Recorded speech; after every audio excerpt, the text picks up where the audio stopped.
Gracias por tu amor, oh Dios, tus manos clavadas por mí, me has clavado, Señor, conozco hoy tu abrazo y tu perdón. Digno es el Señor, en su trono está. Hoy te coronamos y reinas con poder. Altísimo Señor, Jesús, Hijo de Dios, el amor del cielo en la cruz murió. Digno es el Señor,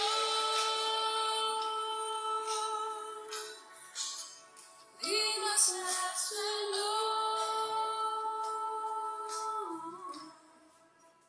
Gracias por la cruz. Así, con esta alabanza de Digno es el Señor, queremos dar inicio a esta sesión del día de hoy domingo. Queremos decirte, Señor, públicamente, que tú eres digno, Señor. Digno es el Padre, digno es el Hijo, digno es el Espíritu Santo, de recibir toda la gloria, toda la honra y todo el poder. Nuestros corazones, Señor, se llenan de gozo, de alegría, al saber que tenemos un Padre tan bueno, tan maravilloso, tan perfecto, tan santo. Pero sobre todo eso, Señor, el saber que tú nos amas y que tu amor es real, que podemos sentir tus abrazos, podemos sentir tus caricias, Señor. Y por eso, papá, en respuesta a ese inmenso amor que recibimos cada día, cada momento, cada instante de nuestra existencia, Señor, queremos responder diciéndote: Abba, Padre, Papito Dios, gracias, muchas gracias, Señor. Tú eres el único digno, Señor, de recibir toda la gloria y toda la honra. Y por eso nos postramos ante ti, Señor. Toma control de este lugar, toma control de la vida de mis hermanos que están ahí, Señor, en sus hogares. Señor, tu Santo Espíritu, Padre, el poderoso Espíritu Santo, ilumine nuestras mentes, nuestros corazones. Santifica, por favor, Señor, todo mi ser. Utiliza este cuerpo, mis ojos, mis manos, mis labios, todo mi ser, Señor. Y bendice los oídos de mis hermanos que van a escuchar tu palabra, Señor, que es lo que el mundo necesita, Señor. Más que cualquier medicina humana, urgimos, Señor, de tu palabra, porque esa palabra es sanadora, Señor. Esa palabra es fortalecedora, Señor. Y en el poder de la resurrección de nuestro Señor Jesucristo, Señor, levantamos nuestra voz desde aquí y oramos, Señor, para que su voluntad, que es buena, agradable y perfecta, se constituya en cada corazón aquí presente y los que nos están viendo también.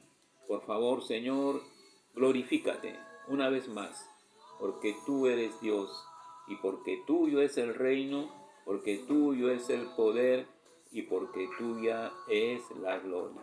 Bendito seas, Papá Dios. En el nombre de nuestro Señor Jesucristo oramos agradecidos. Amén, amén, amén. Gloria sea al Señor. Amados hermanos, ya tenemos algunas comunicaciones, se siguen agregando. Un saludo a la hermana Irma, ¿cómo se llama? Un saludo a Israel, a Julio García, a, ¿cómo se llama? A todos los hermanos que se están agregando. La súplica es la siguiente.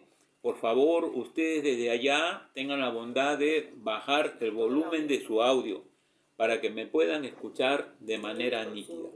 ¿Ya? Bajen todo el volumen de su audio y así vamos a escucharnos claramente. Al final vamos a tener un tiempo para que usted, si desea, hacer una pregunta del tema que se está exponiendo con toda libertad. Suplicamos también que tenga su Biblia a la mano, que tenga un lapicero, que tenga un cuadernito y cualquier cosa que de repente haya por ahí una pequeña duda que siempre hay y que es bueno que haya. Usted, hermano, vamos a tratar de poder absorberla en este tiempo. Dicho lo propio, hermano, entramos entonces, después de saludarlo cordialmente, a tratar el tema que nos convoca el día de hoy. Y queremos iniciar en esta ya tarde un estudio sobre el libro de Romanos, la carta de Pablo a los romanos.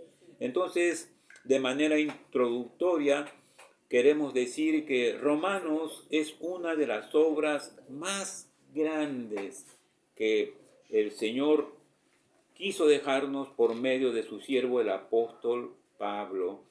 Este libro se ubica en primer lugar dentro de las 13 epístolas que Pablo escribió en el Nuevo Testamento, mientras que los 4 evangelios presentan las palabras y las obras de nuestro Señor Jesucristo.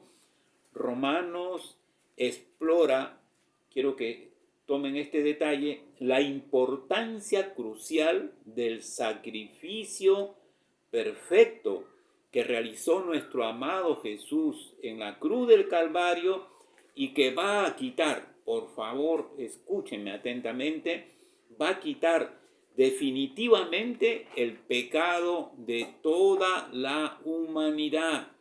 Esta es una carta muy preciosa, amados hermanos.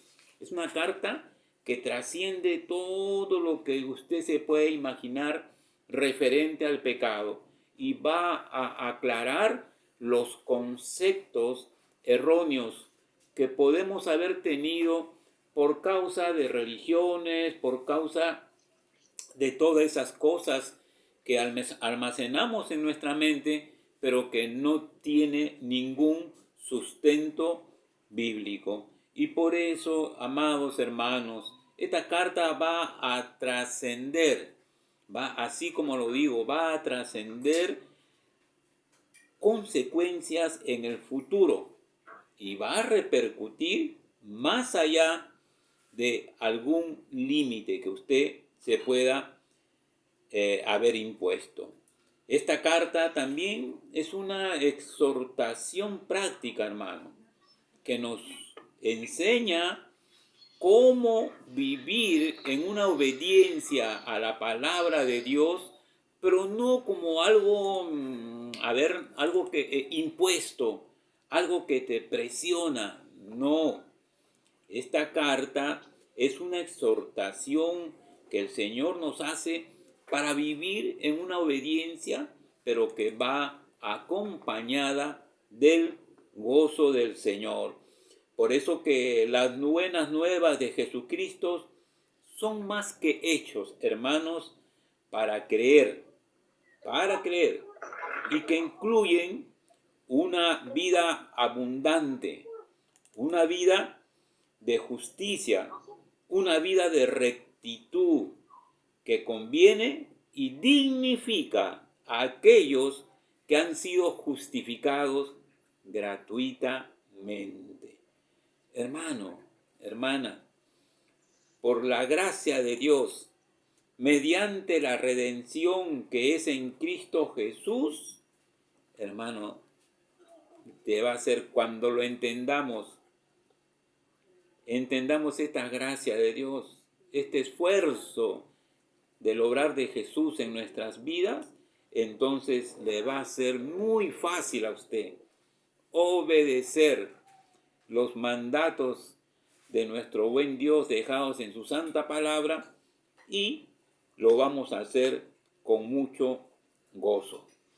De manera introductoria, también queremos decir que esta epístola a los romanos afectó la vida de grandes personajes, hermanos. Quisiera mencionar solamente 2 o 3 por cuestiones de tiempo.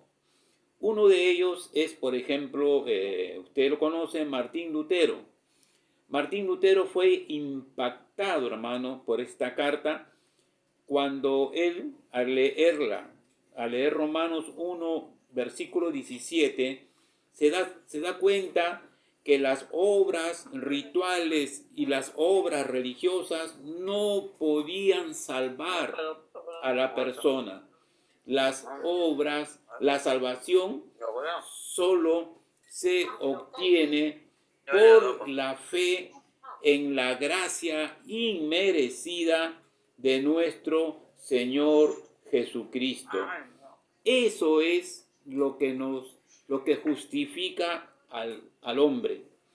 Otro personaje que fue impactado también con esta epístola es Agustín, el famoso Agustín de la ciudad de Hipona, que en el año 338, agobiado por su pecado y por su rebelión contra Dios, escuchó a algunos niños que estaban jugando y se gritaban diciendo: toma y lee, toma y lee.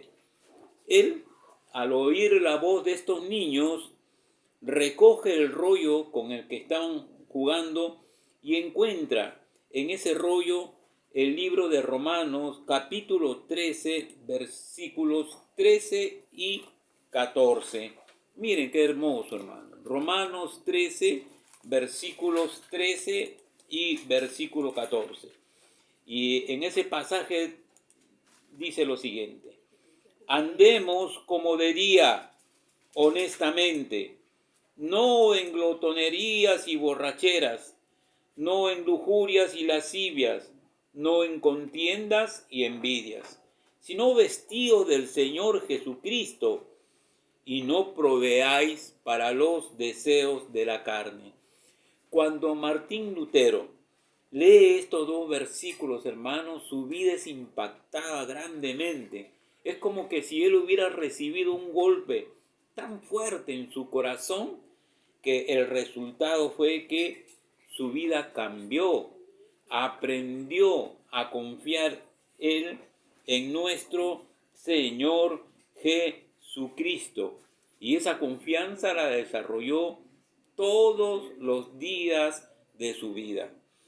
El otro personaje que queremos mencionar en esta hora no es otro más que Juan Wesley o John Wesley. En mayo de 1738, Wesley estaba leyendo sobre la vida de Martín Lutero y él ve cómo esta epístola tocó a Lutero en el área de su fe en Cristo y percibió la salvación y la limpieza de pecados del siervo Lutero. Entonces, hermano, automáticamente, hermano, su vida de Wesley fue llena del poder del Espíritu Santo. Y hubo un cambio tan radical en él que fue un instrumento poderoso de Dios para que se realizaran uno de los grandes avivamientos en Europa, en Inglaterra, hermano. Qué precioso. En esta epístola a los romanos, podríamos dividirla en 2 partes, 2 secciones principales. La primera parte, que incluye la parte doctrinal, y son los capítulos del 1 al capítulo 11. Y la segunda parte, que son los capítulos del 12 al capítulo 16, va a ser la parte práctica de la iglesia. En este primer texto escogido, que es Romanos capítulo 1, versos del 1 al 17, se lo estoy mencionando para que ya usted vaya buscando, hermano. Tenga su Biblia a la mano. El texto que vamos a tratar es Romanos capítulo 1, versos del 1 al 17. Y en este pasaje, amados hermanos, vamos a identificar tres puntos, que yo lo pongo a consideración de ustedes. El primer punto a tratar es la identidad de quien escribe la epístola. Y esto ya sabemos que es el apóstol Pablo. El segundo aspecto a tratar son los receptores de esta carta. Sabemos, porque la Biblia lo dice, que son los santos en Roma. Ahí está en Romanos 1:8. ¿Ah? Entonces, mire qué interesante. Y el tercer aspecto es el tema de la carta, que es Cristo y el Evangelio de salvación. Estamos corriendo un poquito, vamos a dar lectura entonces a la palabra del Señor. Dice la palabra bendita del Señor: Pablo, siervo de Jesucristo, llamado a ser apóstol, apartado para el Evangelio de Dios, que él había prometido antes por sus profetas en las Santas Escrituras, acerca de su Hijo, nuestro Señor Jesucristo, que era del linaje de David, según la carne, que fue declarado Hijo de Dios con poder, según el Espíritu de Santidad, por la resurrección de entre los muertos, y por quien recibimos la gracia y el apostolado para la obediencia a la fe en todas las naciones por amor de su nombre, entre las cuales estáis también vosotros llamados a ser de Jesucristo. A todos los que estáis en Roma, amados de Dios, llamados a ser santos, gracia y paz a vosotros de Dios nuestro Padre y del Señor Jesucristo. Primeramente, doy gracias a mi Dios mediante Jesucristo con respecto a todos vosotros, de que vuestra fe se divulga por todo el mundo, porque testigo me es Dios, a quien sirvo en mi espíritu en el Evangelio de su Hijo, de que sin cesar hago mención de vosotros siempre en mis oraciones, rogando que de alguna manera tenga el fin, por la voluntad de Dios, un próspero viaje para ir a vosotros, porque deseo veros para comunicaros algún don espiritual, a fin de que seáis confirmados, esto es, para ser mutuamente confortados por la fe que nos es común a vosotros y a mí. Pero no quiero, hermanos, que ignoréis que muchas veces me he propuesto ir a vosotros, pero hasta ahora he sido estorbado, para tener también entre vosotros algún fruto, como entre los demás gentiles. A griegos y a no griegos, a sabios y a no sabios soy deudor. Así que en cuanto a mí, pronto estoy a anunciaros el Evangelio también a vosotros que estáis en Roma. Porque no me avergüenzo del Evangelio, porque es poder de Dios para salvación a todo aquel que cree, al judío primeramente y también al griego. Porque en el Evangelio la justicia de Dios se revela por fe y para fe, como está escrito, mas el justo por la fe vivirá. Qué hermoso texto, hermano. Y si realmente el tiempo que tenemos es tan corto que queremos avanzar. Entonces, vamos a tratar el primer punto, que es la identidad del escritor. La identidad del escritor, ya usted lo sabe, no es otro más que el apóstol Pablo. Su nombre primigenio es Saulo de Tarso. Y lo hallamos, amados hermanos, en Hechos de los Apóstoles. Por favor, abra su Biblia en Hechos de los Apóstoles, capítulo 8. Bendito sea el Señor. Hechos de los Apóstoles, capítulo 8. Vamos a ver ahí algunas características de la persona del apóstol Pablo. Y en el verso 3, vea hermano, Hechos de los Apóstoles, capítulo 8, versículo 3, dice la palabra del Señor. Y Saulo asolaba la iglesia y entrando casa por casa arrastraba a hombres y a mujeres y los entregaba en la cárcel. Miren qué carácter de este Saulo de Tarso. En el capítulo 9 de Hechos de los Apóstoles, en el capítulo 9, versículos 1 y 2, encontramos que este Saulo dice, respirando aún amenazas y muerte contra los discípulos del Señor, vino al sumo sacerdote y le pidió cartas para la sinagoga de Damasco, a fin de que si hallase algunos hombres o mujeres de este camino, los trajese presos a Jerusalén. Miren el carácter de este hombre, bastante tremendo. Pero ahora vamos a hallar algo que nos sorprende. El mismo libro de Hechos de los Apóstoles, capítulo 9, el verso 15, hermanos. Hechos de los Apóstoles 9, el verso 15. Y está hablando acá Papá Dios con un siervo que se llamaba Ananías. Para esto Pablo ya había caído en una ceguera, yendo camino a Damasco. Y como estaba ciego, ahora el Señor le da una orden a Ananías. A partir de Hechos 9, versículo 11. Dice, y el Señor le dijo a Ananías, levántate y ve a la calle que se llama derecha, y busca en casa de Judas a uno llamado Saulo, de Tarso, porque he aquí él ora.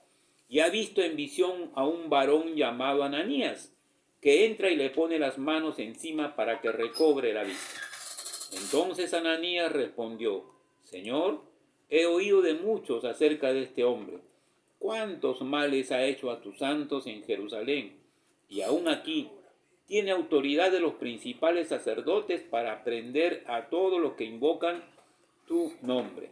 Y ahora miren lo interesante en el verso 15. El Señor le dijo, ve, porque instrumento escogido me es este para llevar mi nombre en presencia de los gentiles y de reyes y de los hijos de Israel, porque yo le mostraré cuánto le es necesario padecer por mi nombre. Entonces vamos a ver aquí a una persona pero con dos características diferentes. Mientras que el Saulo de Tarso es un hombre duro, vamos a llamarlo así, un hombre que por su religión, por su convicción religiosa, entraba y con cartas de los principales de la sinagoga iba y arrastraba a aquellos que predicaban el nombre de nuestro Señor Jesucristo. Ahora vemos que al tener un encuentro con nuestro buen Dios, él es ciego, que se queda ciego. Y por ende, hermano, hermana, mire, viene el llamado que le hace Dios. Y qué interesante, ahí tiene usted la lectura en el verso 15. Avancemos, por favor. Ahora vamos a encontrar, después de este petitorio que le hace Dios y la aceptación de este siervo, porque se va a transformar ahora en un siervo de Dios, vamos a ver que a un Pablo mire las características que tiene Pablo ahora. Es un hombre misionero, es un evangelista, es un pastor, es un maestro extraordinario, es un predicador elocuente, es un plantador de iglesias, es un estratega y visionario. Quizás después de nuestro Señor Jesucristo, Él es el líder más influyente de toda la historia de la humanidad.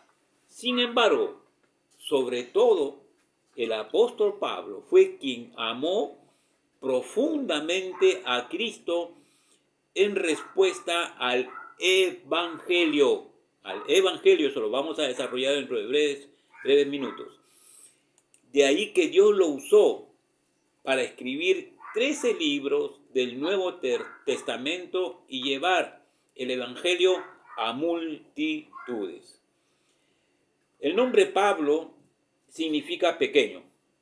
Un escritor lo describe como pequeño de estatura, calvo y piernas encorvadas, cejas tupidas, nariz en forma de gancho. Yo creo que es un rostro poco agradable. Pero ahora vamos a encontrar, después del encuentro de este siervo con el Señor, a Pablo con un rostro de ángel.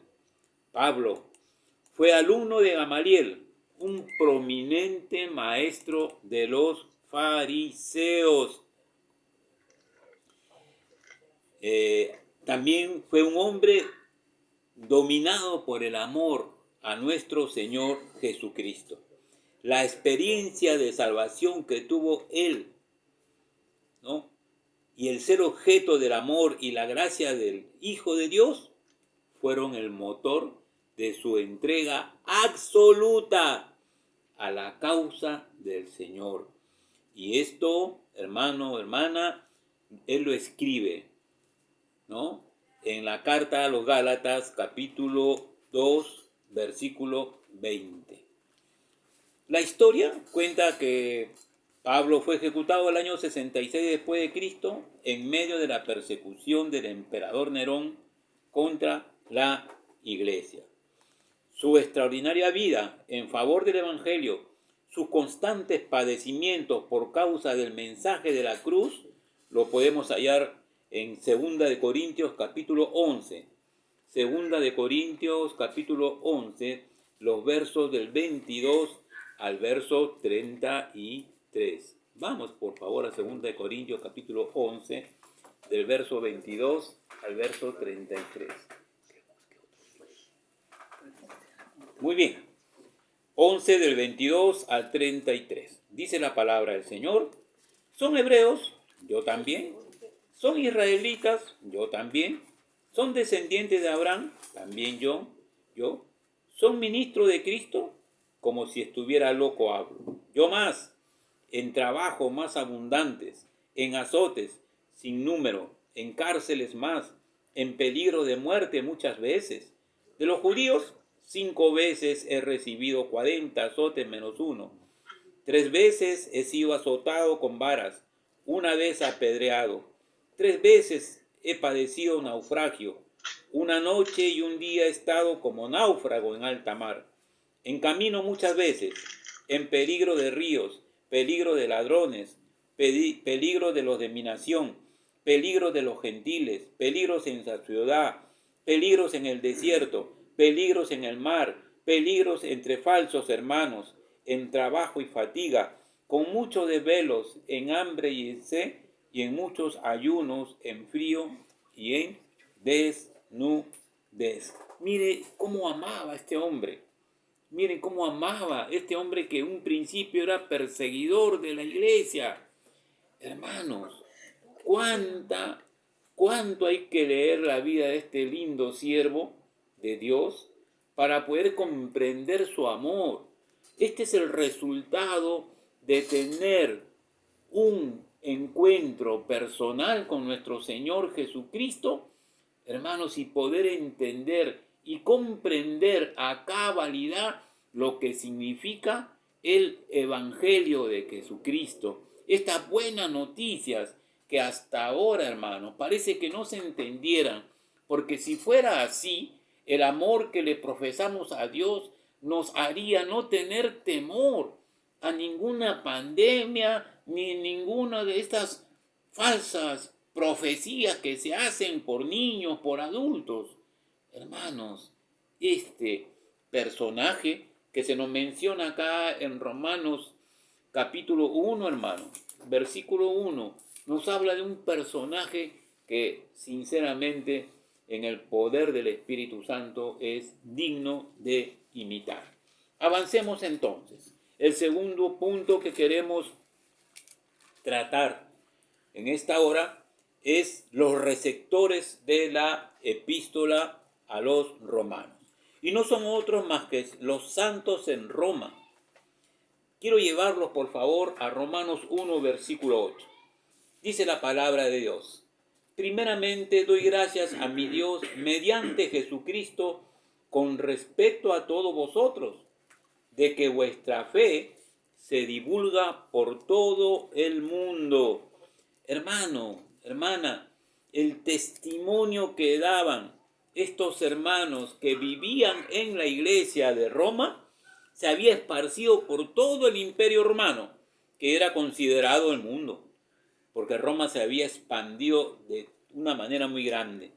Y ahora, hermano, Pablo va a escribir a este grupo de creyentes que radicaban en Roma y les dirige esta carta a la iglesia en Roma, no a la iglesia de Roma, y lo vemos en el verso 7. Romanos 1:7, a todos los que estáis en Roma, amados de Dios, llamados a ser santos, gracia y paz a vosotros de Dios nuestro Padre y del Señor Jesucristo. Hermano, hermana, cuando leemos el capítulo 16 de Romanos, notamos diferentes grupos de creyentes. Esto sugiere que no solo había una iglesia local. ¿Cómo llegó entonces el Evangelio a Roma? En Hechos capítulo 2, versículo 10, se nos indica en el derramamiento del Espíritu Santo que había gente, judíos, romanos, entre ellos estaban estos personajes, Priscila y Aquila, ¿no? Que se supone que ellos fueron quienes llevaron el Evangelio a la ciudad de Roma. Entonces, eso parece que fueron los receptores de esta carta que Pablo envía a la ciudad de Roma. Y el tercer punto, hermano, y en el cual queremos también enfocarnos de una manera muy especial, es el tema del Evangelio. Y el tema de esta carta solamente es Cristo y el Evangelio de salvación. Vamos a iniciar pues el análisis de este texto, ¿no? Esta parte bonita, hermano. Miren, el Evangelio. Yo sé, hermano, hermana, que cuando yo le pregunte a usted, ¿me puede decir qué cosa es el Evangelio? Usted definitivamente va a sacar un diccionario bíblico o algún instrumento que le pueda ayudar a definir el concepto del término Evangelio. Pero vamos a ver, miren, 3 veces se menciona en este pasaje el término Evangelio. En el verso 9 dice, porque testigo me es Dios a quien sirvo en mi espíritu en el Evangelio de su Hijo. Ahí se hace esta mención, miren hermano. En el verso 15, de igual manera, dice, así que en cuanto a mí, pronto estoy a anunciaros el Evangelio. Y en el verso 16, porque no me avergüenzo del Evangelio. Ya yo les he referido a usted en varias oportunidades que cuando una palabra se repite consecutivamente más de una vez, Papá Dios, el Espíritu Santo nos está diciendo, detente un momentito porque esto es importante, esto es básico en el análisis de lo que el Señor nos ha dejado establecido en su palabra. Por eso yo quiero detenerme un poquito en lo que es el Evangelio. Hermano, el Evangelio significa buenas noticias, ¿no? Pablo menciona por lo menos otros 6 hechos importantes acerca del Evangelio en esta sección. 6 hechos importantes que yo quisiera sé que usted tiene su lápiz y su papel a la mano y usted está anotando, hermano. El primer aspecto o hecho importante del término evangelio lo hallamos en el versículo 1, Romanos 1:1. Pablo, siervo de Jesucristo, llamado a ser apóstol, apartado para el evangelio de Dios. Esto significa que Dios es el autor de las buenas noticias. Hermano, hermana, a mí me da mucha tristeza en mi corazón porque cuando tengo que apropiarme o escuchar los medios de comunicación, todo es muerte, se hace énfasis en la muerte, tantos están muriendo en el mundo, y todas son cosas de malas noticias. Nos hablan de muerte. Dios, déjame decirte, hermano, hermana, con mucho cariño, Dios no es Dios de muertos, Dios es Dios de vivos. Y lamentablemente hoy se habla más, te encuentras con un amigo, una amiga, hasta los hermanos a veces pisamos el palito, como diría alguien, Y todos que mira que el coronavirus, que esto, yo converso con un personaje y me dice, tal persona ha sido contagiado y se va a morir. No es así. Dios me dice el Evangelio que es el autor de las buenas noticias. Y estas buenas noticias no fueron inventadas por el hombre. Estas buenas noticias vienen de parte de Dios, porque Dios te ama, hermano, porque Dios nos ama, porque Él ha dado la muestra mayor del amor por ti, por mí. Está en Juan 3:16, hermano. Tienes que apropiarte de esa verdad, porque de tal manera amó Dios. Tienes que saber percibir, agarrar, tomar ese amor de Dios. Esta es la mejor noticia en el mundo, hermano. Esta es la mejor joya en el mundo. Pero otra vez encontramos en el versículo 2, mire, el término evangelio. En el verso 2 dice que Él había prometido antes por sus profetas en las santas escrituras. Entonces este evangelio fue prometido desde el Antiguo Testamento.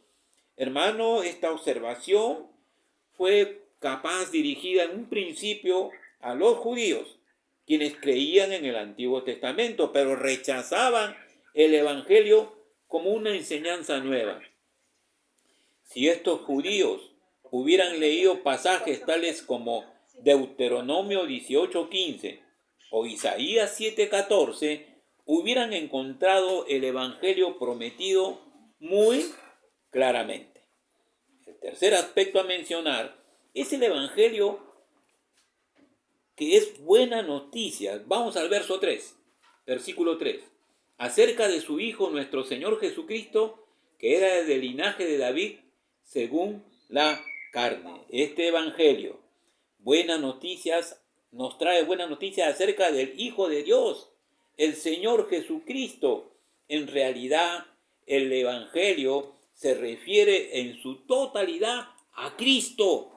Hablar del Evangelio es hablar de Cristo, de esta maravillosa persona que es descendiente del rey David en lo que toca a su humanidad, pero que demostró ser el Hijo eterno de Dios por su poder al resucitar a los muertos. Hermano, ahí está en el versículo 4. Fue declarado Hijo de Dios con poder, según el Espíritu de Santidad, por la resurrección de los muertos. No tenemos un Dios muerto, no adoramos a muertos, adoramos a un Cristo vivo, viviente.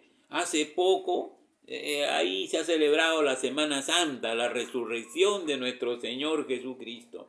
Cristo está al lado tuyo, hermano, hermana. Él ha prometido estar contigo todos los días de tu vida. Ahora, hermano, ahora, hermana, abraza a tu Cristo. Dile, te amo, Jesús. Tú eres no solamente mi Salvador, eres mi sanador, eres mi protector, eres mi defensor, eres mi todo. Y así tienes que amar a este Cristo, hermano. Así tenemos que aprender a amar a este Cristo. En cuarto lugar, el Evangelio es el poder de Dios para salvación. Mira el verso 16. Porque no me avergüenzo del Evangelio, porque es poder de Dios para salvación. La salvación, hermano, no se halla por obras, no se halla porque tengas dinero, porque seas joven, porque seas mayor, porque seas de un estatus social. No, la salvación se halla por medio del Evangelio. Hermanos, todos los hombres, tanto judíos como gentiles, hermanos, por medio del Evangelio, según el verso 16, vamos a poder hallar la salvación por el poder. Dice, por el poder del Evangelio. Este es un punto muy importante, hermano. Y Pablo va a insistir en esta carta que las buenas noticias son para todos, y lo prueba mediante las Escrituras. Y por último, hermano, el Evangelio, ahí en el verso 17 dice, porque en el Evangelio la justicia de Dios se revela por fe y para fe. como está escrito, mas el justo por la fe vivirá. El Evangelio trae buenas noticias de que los hombres son salvos únicamente por fe. Ahí donde estás, hermano. Ahí donde estás, hermana, amigo, amiga. Si todavía no te sientes con esa capacidad de decir, Cristo es mi Señor, ahora vamos a hacer una oración para que tú, así con sinceridad, no te sientas menos. De repente tú dices, yo soy muy pecador, de repente sientes que has ofendido mucho a Dios. Ahora créele a Cristo. Y vamos a hacer una oración de entre breves minutos, que una oración de fe, y a través de esa oración de fe es que vas a poder recibir la salvación. Dios va a salvar a los hombres sobre la base de creer y no sobre la base de hacer. Pero para terminar, hermano, hay un término muy hermoso también que se menciona en el verso 17. Y dice, ese término es la justicia, hermano. Por primera vez vamos a hallar en esta epístola el término justicia. Y por eso queremos considerar un poco su significado. En primer lugar, la justicia se usa para describir aquella característica de Dios por la cual Dios siempre hace lo que es justo y propio. Cuando decimos que Dios es justo, queremos decir que en Él no hay ninguna falta, no hay ninguna equidad. En Dios no hay ninguna deshonestidad. En Dios no hay maldad. Por eso en el verso 17 aprendemos que la justicia de Dios se revela en el Evangelio. Tú no vas a poder conocer la justicia de Dios si no lees el Evangelio, si no vives el Evangelio, si no experimentas el Evangelio. Y por eso que a través del Evangelio se nos dice cómo Dios puede salvar a los pecadores impíos sin perder ningún atributo de su justicia. En segundo lugar, tratando el término justicia de Dios, se usa para describir el nivel de perfección que Dios demanda a sus criaturas. Ojo, hermano, Dios demanda de sus criaturas un nivel de perfección. Y ahí el Señor lo va a mencionar en Romanos capítulo 10, versículo 3. Romanos capítulo 10, versículo 3. Ahí usted puede tomar nota de la cita bíblica. Dice, porque ignorando la justicia de Dios y procurando establecer la suya propia, no se han sujetado a la justicia de Dios. Qué triste, hermano. Qué triste. Qué triste. Ignorando la justicia de Dios, hermano. Procuran establecer su propia justicia. El hombre no es justo, hermano. La palabra de Dios lo va a decir más adelante en Romanos 3:10. No hay justo ni uno solo. Pero ellos quieren ignorar la justicia de Dios, que nos demanda perfección, amados hermanos. Como Dios es justo, requiere también justicia absoluta de aquellos que van a vivir con Él en el cielo. En el cielo no va a entrar ni un pecador, hermano. Seas como te llames, digas lo que digas. Dios es justo. Dios es justo. Y quienes pretendemos vivir con Él, estar a su lado, tenemos que vivir, tenemos que practicar, no mi justicia. Si alguien me hace algo a mí, yo quisiera vengarme. Pero no es mi justicia la que Dios me dice que me sirve para estar más adelante en su presencia, sino es la justicia de Él. Y Jesús dijo claramente, perdona, ama a tu enemigo, ora por él. Si tiene hambre, dale una cobija. Si tiene sed, dale agua. Si tiene hambre, dale un pancito, un alimento. Esa es la justicia de Dios. Y esa es la justicia que tenemos que aprender. Hermano, hermana, el hombre está imposibilitado de lograr esa justicia por sus propios medios. Por eso es que por obras personales nadie va a alcanzar la justicia de Dios. Y por último, tratando sobre el término justicia de Dios, este término alude a la posición absoluta de la perfección de Dios que provee para aquellos que creen en su Hijo, el Señor Jesucristo. Ojo, hermano, te lo voy a repetir, por favor, porque esta es una buena noticia. Esta noticia supera todas las pandemias, todos los horrores y todas las cosas que puedan pasar en el mundo. La justicia de Dios alude a la posición de absoluta perfección. Ojo, que Dios provee para aquellos que creen en su Hijo, el Señor Jesucristo. En 2 Corintios 5:21 está relatado, mira qué precioso, 2 Corintios capítulo 5, versículo 21. Dice la bendita palabra del Señor: al que no conoció pecado, por nosotros lo hizo pecados, para que nosotros fuésemos, ¿qué cosa? Hechos justicia de Dios en él. ¿Para quiénes son los que van a ser hechos justicia de Dios, hermano? Todos aquellos que creemos en Jesucristo resucitado. Todos aquellos que estamos procurando cada día ser obedientes, ser sumisos a su palabra. Hermano, hemos querido resumir muy corto, pero no se puede más tratando en estos primeros 17 versículos de la epístola de Pablo a los romanos. Espero, hermanos, que usted le sirva esta enseñanza, y cualquier cosa que no vaya conforme a su cosmovisión, usted me hace la pregunta, hermano. Podemos interactuar ahora. ¿Ya, hermano? Pero antes vamos a orar primero por aquellos que todavía no se han identificado con nuestro Señor Jesucristo. Oramos.